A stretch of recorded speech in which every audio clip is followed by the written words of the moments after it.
So today's purely a Q&A, and this can be a Q&A about anything. Feel free to ask us about anything regarding camping, day hiking, backpacking, whatever. This can be even related to, um, specifically regarding areas. Hey, Abdi, you can ask us about like the Bay Area, Central Coast, Marcellus from. I'm in Portland, Oregon, so I have several areas that I can talk about as well. Um, yeah. Uh, yeah, so does anyone have any questions? Um, Be even about myself. You can ask me any updates personally. Yeah. Yeah. No. I mean, I can talk a bit about what's going on around here. I can also talk more about some snow activities. Yeah, go That's ahead. a pretty big thing around here. Hiking, camping with dogs, road tripping. That's another thing that I've done quite a bit. Um, with dogs less so, but um, yeah. Yeah, so what's going on there? Because I don't know, I'm not following as much as what's going around there, like weather or like COVID conditions. Yeah, so weather-wise, the next few days are actually going to be pretty okay. So like we're going to have the sun is going to be shining. It's not going to be raining too much. The weekend is supposed to be a bit more rainy. And depending on where you are, I just checked this. Temperatures are going to be above, below, um, freezing. There Hmm. might be some mixed rain and snow near the mountains around the gorge, the Columbia River Gorge, I should say. Yeah. So um, there are just be prepared for rain, snow, precipitation of any kind, really. So Oh, um, I mean, good to know. Good to know. And around here for the Bay Area, like we're like California is like it's kind of like a mess right now.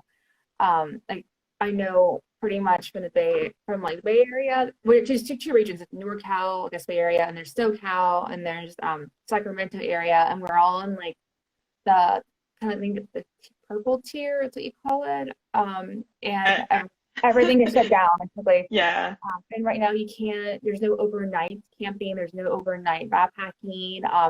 So and then they strongly discourage people from going to from like stay in a hotel. You can only technically stay in a hotel if you need it because you're just kind of passing through or just like are a nurse or something like. But yeah, they're strongly discouraging that. So all you can do right now is just that's safe is just to kind of like go outside to go for a day hike or something like that. In hmm, regard to weather, it's going to be raining. I know it's Saturday morning, but I think it clears up in the afternoon, and then Sunday and Monday it's raining. It might rain on like Christmas Day, so it's not really ideal hiking weather right now. I mean, yeah. I'm not either. So, but I think it's just, but it's great if you're going to go snowboarding. Like, I mean, if you can go that way, that'd be like a perfect time to do that. Is this weekend? Um, Yeah, yeah. And there's definitely, I'm not up to date on the latest snowfall conditions on Mount Hood in that area. I know we checked last week and they had like 42 inches of snow. oh, wow.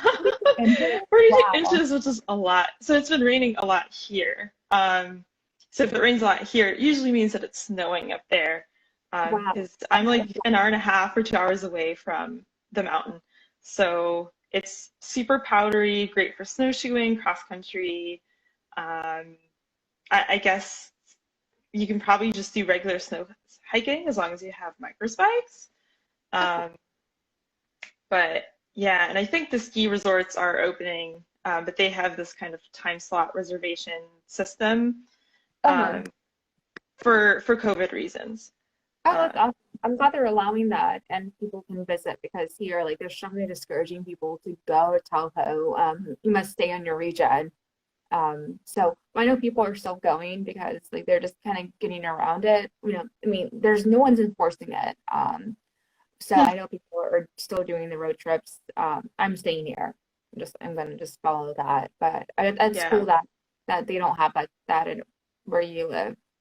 yeah, I mean, there's still each county here, and I assume it's similar in California. Each county here has like a different Yeah. risk tier. Yeah. And so the county, the tri-county area around Portland itself, which is kind of like the most populous area of the state, were considered extreme risk. So Okay. about the only thing you can do is go to parks, Oh, okay. and it has to be outside. Okay.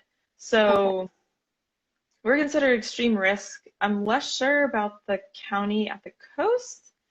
Um, they might have slightly fewer restrictions, but they're definitely, you can check the Oregon Health Authority website, Okay. or the county website to see like Yeah. where, how they are doing COVID wise. So, Mhm. Awesome. yeah. If anyone has any questions, please ask away. We were just kind of going over like the county restrictions or state restrictions that we're going through in the meantime until anyone has any questions. Yeah, and there should be like a little question box, I think. Yeah. I mean, So, but I yeah, can I actually see the haven't, comments today, so that's great. yeah, which is good. Yeah, I haven't seen any questions yet. I mean, we can ask questions about just the areas, hiking in general, camping, backpacking. Gear, Yeah, I kind of figured research. it'd be kind of slow today, but I still, because we should go on Thursdays, but still I wanted to make the opportunity just to kind of show people that like we're still here in case they have any last minute questions. If there's no questions, good. Yeah. Um, so I also wrote down, I guess, one thing that I wanted to point out about this area, we're kind of in an ideal spot where we have the coast, is about an hour to 2 hours away driving west. The Columbia River Gorge, depending on if you go to the Washington side or the Oregon side, is within 30 minutes to an hour from the city. Um, and the mountains are also kind of an hour and a half to 2 hours from the city. And so there's so many options, to, I guess, just do all sorts of different things, right? The mountains are going to be more snow activity. The coast is going to be hiking, picnicking. We did that last year and that was super fun. Um, the gorge is just great for hiking. That's probably the place where the weather changes most quickly. So like when I just checked, it was like snowing on the Oregon side, but not on the Washington side. Oh, that's So interesting. I didn't know um, how it it is. can be like just, that would be my main thing, is just be ready to get rained on, snowed on, have warm shoes, an extra change of clothes, stuff like that. Oh Um, wow, I didn't know it was like the weather can change that much from like either side because um it's not the same from the Bay Area because the Bay Area like if you're going like San Francisco, San Jose, whether it's Central Coast, it never like it rains but there's no snow. Like I yeah. so if you go to a snowy, it's like Tahoe, so it's kind of cold like Hmm. that weekend. So pretty much here it's that it's the weather stays the same year round. So you're pretty like if this is a place you want to go, like all you would want, I would recommend is bringing a rain jacket. Definitely, Because yeah. I didn't know like it was that like that temperamental in Oregon. But it's good to know Yeah. because if I ever do visit, well, I think I remember from like the PCT how like the weather can change so much, especially going up there and just in a flash. Yeah. Yeah, especially this time of year where there can be like a wind gust, right, that changes how the clouds are and all that. So that's probably the biggest thing. And the other thing is, um, state parks, forests and all that are changing how they can change pretty rapidly what's open, what's not. So Mhm. that was kind of my other, key point, is check the websites, Mhm. do your research. Exactly. Um, Which is yeah, I do agree with that because it can change a lot. And I know from Oregon, like when I read that things have changed, like I have seen that, but we haven't seen that in California. So that's good to know. But like that's still everywhere you go, like it can change state by state or county. But do know that California is trying its best to keep its parks open because last time a lot of it shut down, a lot of the forests did, and it's all we have like out here. So it was really so this is really nice they are strongly pushing everyone to go outside and to keep that open. So Yeah. that's one thing I do want to like, get, report back that a lot of the parks are open. The only thing that you might double check is like the entrances and the times it opens and closes, because I do know like sometimes because of now we're in a different tier that some places it might close earlier. Like so it doesn't usually things close at sunsets, like sunrise to sunset, but it might close before sunset because they don't want people wandering around after Mm-hmm. hours. But it can vary by agency, by park. So just keep an eye out for that when you're going out, just checking the times, checking the entrances, because sometimes different places, their entrances are open or closed, because trying to like have like I guess a head count or trying to make sure that the park's not overpopulated. So and it can be a real bummer if there's two entrances and you go somewhere and it's closed. That happened Yeah. at Temples once. And I don't know if it's both entrances are open or not, but you have to pay attention to that, like read the details, because not everything is just open, like, and just how it was. There's a lot of modifications out there, and it varies by county and by state too. Yeah. And one thing that really, really bothers me is, at least for the more popular areas around the Columbia River Gorge, like Multnomah Falls, those are like usually very popular, like family holiday destinations. Even if you're not going to do a long hike, it's really nice to just kind of go there, see some waterfalls, take some pictures. Um, where you find the information about what's open and what the current process is, there are a couple different pages and they aren't necessarily consistent. So Mhm. just cross-check some pages.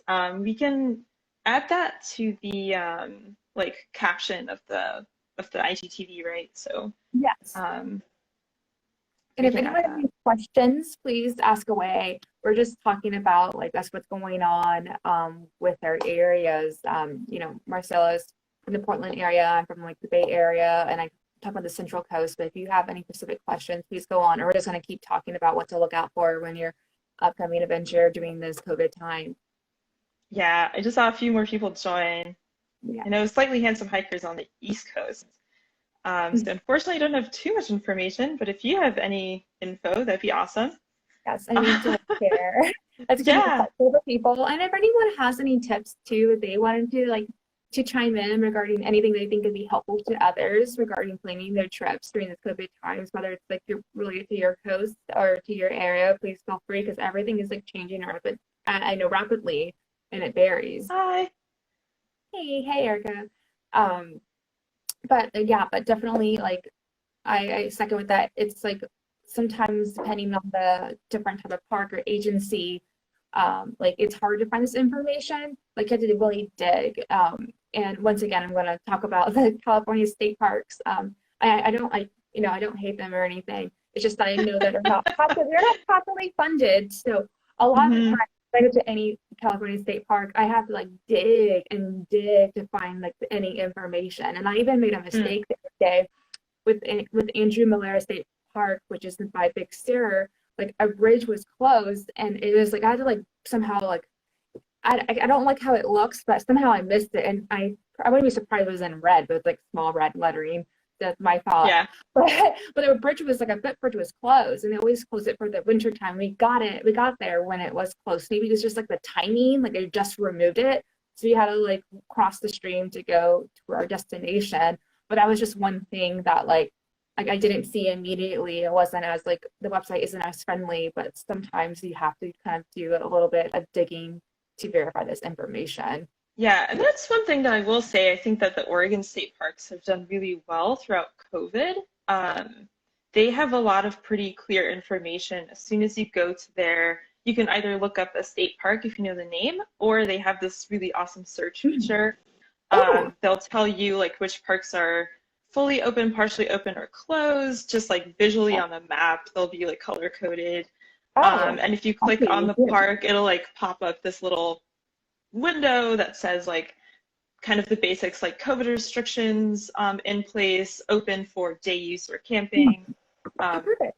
what amenities they have available. So all that, they're actually doing really well. So That's um, awesome. Like I wish more places did that. Like It's just, every area is different. So like I said, like, make sure you do your research, based on your county and your state. They can change and it can vary, and some can be easy, some can be hard. It's just, you don't know. It's just the luck of the draw where you're gonna visit.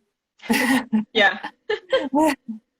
Yeah, and I think for ski resorts, I think each ski resort, because I don't know of any like state managed ski resorts, Mhm. you would have to go to the actual ski resort website to see what they're doing. And it's the same with here. We have to go to the ski resort's website, and some even for here for like Tahoe, I know some like kind of it could be different, I guess, depending on this. Actually, no, I just check the website. Don't That's what I recommend. Yeah, for sure, for sure. Yeah. Um, and I see more people joining. Please feel free to ask us any questions. We're just talking about right now about what's going on with the Bay Area and Oregon and Portland, and just kind of going what to look out for when you're hiking during this COVID world or time. So Yeah, and also the holidays, I think, are gonna, um, whether or not you have family visiting, which hopefully if they're local, then that's one thing. yeah. Um, but we definitely, even around Thanksgiving, is the last time that we went to a more popular area. And there were, I mean, I think I said this in one of the previous lives, but we showed up at like 8 in the morning to the trailhead, and the parking lot was full. And the parking lot is like, I don't know, like 10 spots or something just along the base, the trailhead. But it was 8:30 in the morning, and it was full. So I can't imagine that, especially because I think Christmas Eve is going to be like decent weather, so I imagine people will want to go and maybe get out. Mhm. So, Um, mhm. ooh, I see a question from Elle.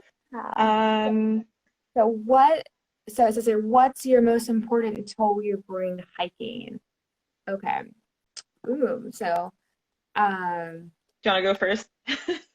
the most important tool. So I have two different like important ones I bring. Um, I guess like tool can be different tools differently because like I automatically think my shoes, but it's not a tool, Hmm. just my shoes. But aside from that, like my most thing I love is like my trekking poles. I love my trekking poles so much. I'm a klutz. I naturally just trip and fall easily. I just can't help it. So it really helps me. And also because of former injuries, like my knees can like hurt a lot when going downhill. Like I really feel the pain. It's just I used to run all the time, and I used to run in concrete, so I use trekking poles because like it alleviates the pain. It makes me go for miles, and also it's a great to it's a good self-defense weapon too, and Yeah. it's another thing. And it also helps me from wildlife. Like actually, can make noises if I think I hear like a bear or something, or um, uh, and then that was one. Or also wrangle snakes. And then the other one I have is my Garmin InReach. This is when I go to areas where I don't get signal, and I pay a little bit Hmm. more money for my backpacking. But like, as a female, like solo hiker, I get really paranoid. I do when I'm by myself. But this is just Yeah. one item that I know I have signal, and I know I can reach people at any time. And it's just that peace of mind that I can't like the peace of mind like I can't buy. I mean, I mean, $15 a month to have it, but it's something that like makes me happy and enjoy the hike Yeah. without any concern. And to me, that's worth it. But those are like my two things, but that's only for like when I don't have signal. And how about you? Yeah. Yeah, so recently, and this was semi on purpose, I like to bring a headlamp when I go hiking. Hmm. Whether or not I will, if I definitely know that we're not going to get caught in the dark, then I tend to not bring it. But I do think that a headlamp is honestly super useful to bring, even if you don't get caught, because caught in the dark. So what happened to us back in October? We ended up doing a sunset hike.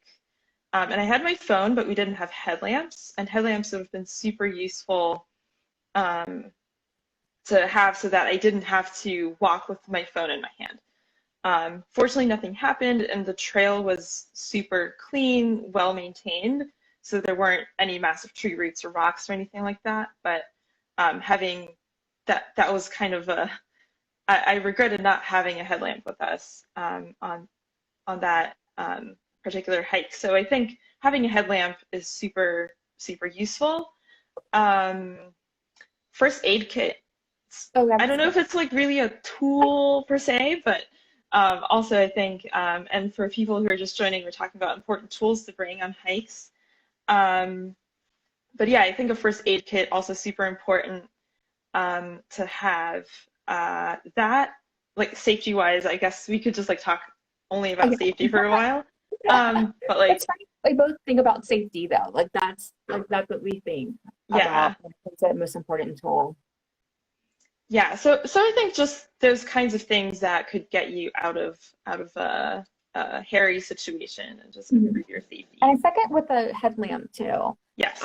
And someone commented that it's a Carlos Mission says that headlamp is essential for hikes later in the day. I got caught on a late hike with that one, so dangerous. Yeah, it is. It can be super dangerous. Yeah. And there's like two examples I had. One recently, I was so upset because I didn't bring it because I love my headlamp. And headlamps are like, you can find some for $20, $30. I bought mine for like 30, I think it was like $30. And it's just all about, like, you can look at the lumens. You don't have to buy a specific band. You just get the one that like has the light, that is the brightest. But for me, once I didn't bring it and I didn't know it was going to start that early. And then I ended up like, I heard a noise. I heard like some sort of weird animal noise. And this is at like this park where my boyfriend works. And I've been there tons of times. This is the first time I heard this weird noise. I'm like, oh no, this can be a mountain lion. I have no idea. It's in the dark. And mountain lions are scary. Yeah. Yeah. And then he found me like a little lantern. And I was like walking around with it. And I was just like, a headlamp would have been way better. Like so much better. The hands-free is exactly. Yeah. Because the phone doesn't really work that well. And then we also other time we did a sunset hike, and I brought my headlamp, and he didn't. And like, yeah, with the phone, it just wasn't working that great. And with me, I was like, this is so much easier. Just have it in my head. And then I look anywhere, it goes right there. But I second, like, having a headlamp is really good. It's a great investment.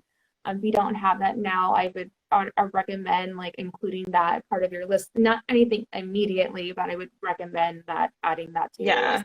If there's even a chance, because especially right now here in the more northern areas, the sun officially sets around 4:30 p.m. Wow.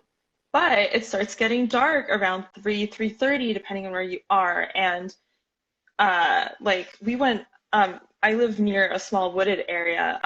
My house is near a small wooded area, and we went hiking there yesterday. Like it was supposed to be a sunset hike, and it's an area you know super well. But if we had not had those headlamps, it's completely dark in the woods.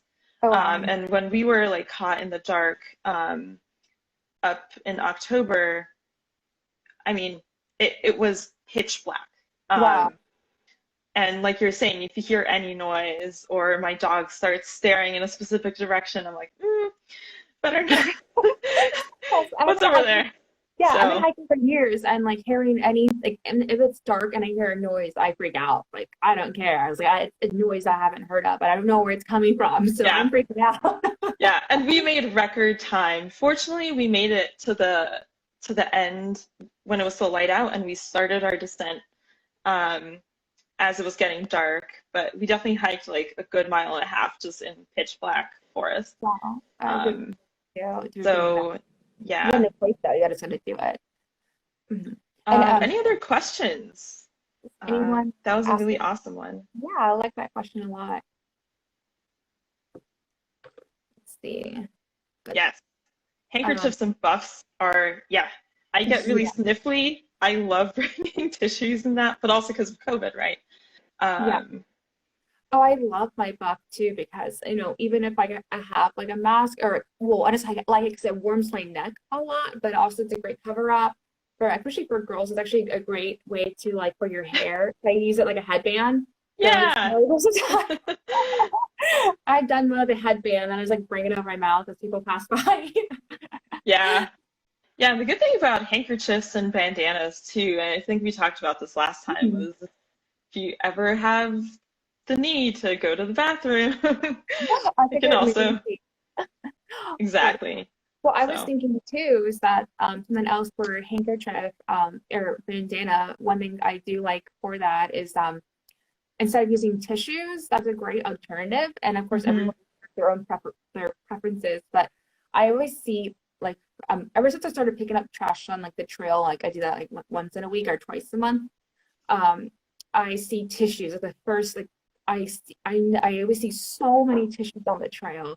So I give kudos to you mentioning handkerchiefs because like yeah, if it just makes it easier just to like one less thing to you to worry about preventing preventing like I guess what's the word like make more sure pollution and or yeah leaving things behind. not pollution, but yeah, Yes, because exactly. it's often. So I give kudos to you for bringing that in and setting an example too, because that's one thing that like as soon as I keep seeing that, like I used to bring tissues and then I was like, I can't do this anymore.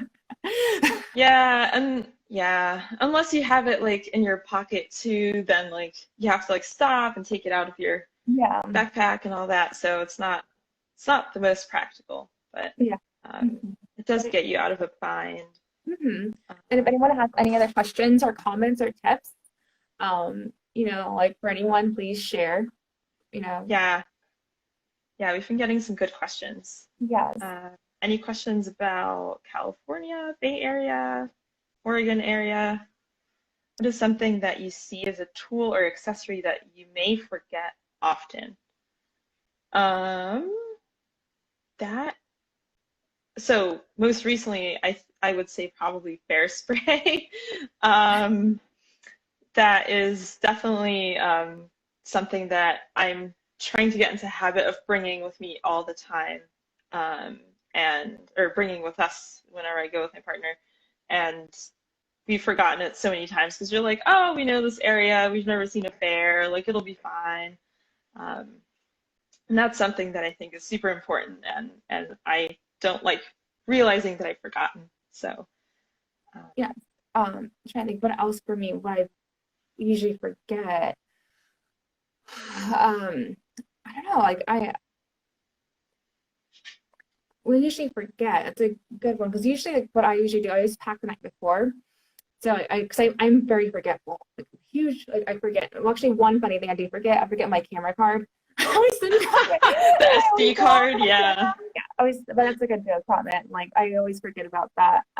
But one thing that's kind of random, but like extra water bottle, I always get Hmm. freaked out, and because I have my water reservoir, but I always forget to bring extra water bottle because I'm always get just in case something happens, like I have my water bottle next to me. What if my reservoir, like it messes up? Because that has happened to me. Like, it busted, and then I ran out of water, and all I have was my water bottle. So I always have Yeah. that. Um, and I always have that as a backup. And then also it's good for have something else for electrolytes. And then Carlos mentioned that SD card battery is huge. OMG, yes. Yes. That's like I did a whole trip like in Pinnacles and I was taking pictures. I was just like, yeah. And then I went through like 2 miles and I had Yeah. no memory card. I was like, oh, Oh, or that's the the battery worst. pack. Yeah, it's like, oh, but yeah, that was like the worst I always forget. But it's not really a tool, it's just like it's just the thing that has happened. So but other than that, it's like a water bottle, something I always forget, and it's just nice to have. I just get so freaked out in case like if the last thing I want is to be dehydrated. Like I don't know why. That's something that I always am super paranoid about. I mean, it's not good to be dehydrated, and especially if you're in an area where you might not have a good water source or anything like Yeah. that, then it's a Mhm. good thing to bring. Um, yeah. I'm trying to think if there's anything else that I've forgotten recently. There's like Eric Yeah. Heckmail, something that I forgot. Yeah, you can go back to I that haven't kind got of. one. And then Um, um, I think maybe like I used to be about an external battery pack. That was the other one that kind of goes with the mhm. battery too. Because like in case like my phone dies or something, like I always try to remember to bring the external battery pack. That's probably ranked high on my list. That I'm trying to be best to remember that. Yeah, he's Oh, sorry, but I'm talking overhydrated. about panicles. How? Yeah, Tell me that your is secret.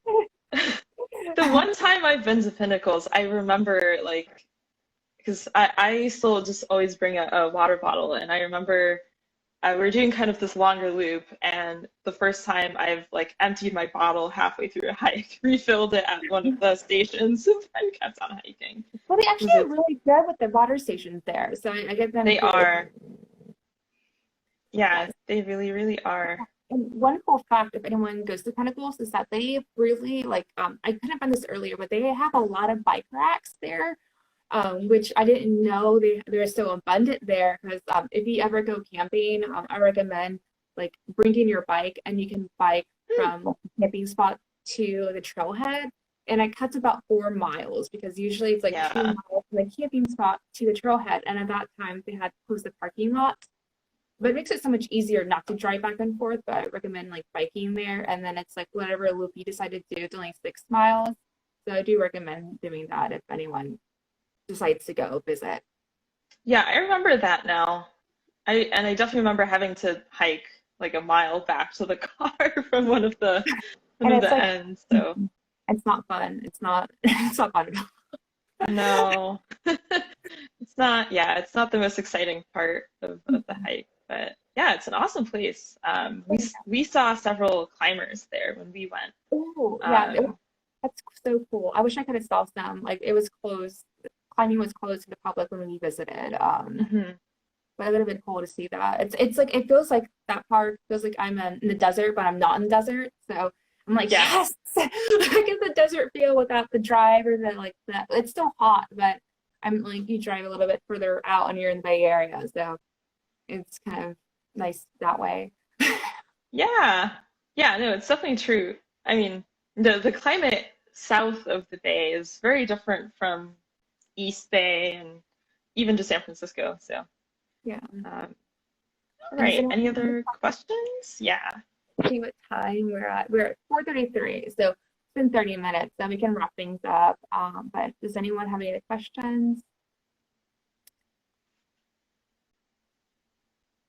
No questions? No questions. Yay! Okay, I'm okay with that. Yeah, we can also see if anything else comes up, you can contact me or Heather, of course. We're always here to Yeah, help.